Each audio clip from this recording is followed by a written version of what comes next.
L-istħarriġ tal-opinjoni pubblika tal-Malta Today baqa' juri l-ikbar differenza fl-istorja bejn iż-żewġ partiti politiċi ewlenin, bil-Partit Laburista jikseb l-appoġġ ta' 47.4% ta' dawk li ddikjaraw il-vot tagħhom.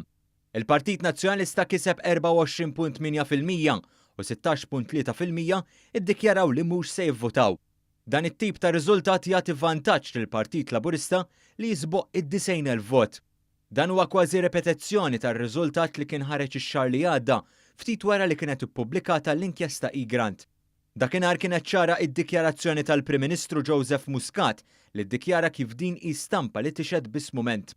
Esponenti oħra tal-Gvern u l-Partit Laburista sostnew li wieħed għandu jżomm f'moħħu li l-elezzjoni nazzjonali ikunu miftuħin ħafna aktar u allura wieħed irid jieħu s-survey tal-Malta Today f'kuntest aktar holistiku ta' elezzjonijiet tal-Parlament Ewropew li ġejjin fi żmien sena. Kien enfasizzat li sitwazzjoni nazzjonali tkun differenti minn hawn u żmien sena oħra u għalhekk wieħed għandu jżomm saqajh mal-art. Intant il-Prim Ministru baqa' fdat mill-maġġoranza assoluta tal-Maltin u Lawċin. Tant li 53.5% iddikjaraw li jafdaw lill-Prim Ministru u 17.9% biss qalu li jafdaw lil Adrian Delija. Din xi ħaġa konsistenti kemm qabel l-inkjesta eGrant u kemm wara hekk kif Delija baqa' ma qabadx qard f'dak li hu magħruf bħala Trust Barometer.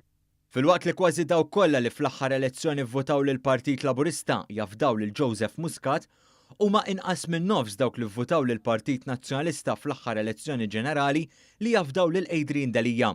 Fil-fatt hemm iktar nazzjonalisti li ma jafdawx lil Adrian Delija milli jafdawh.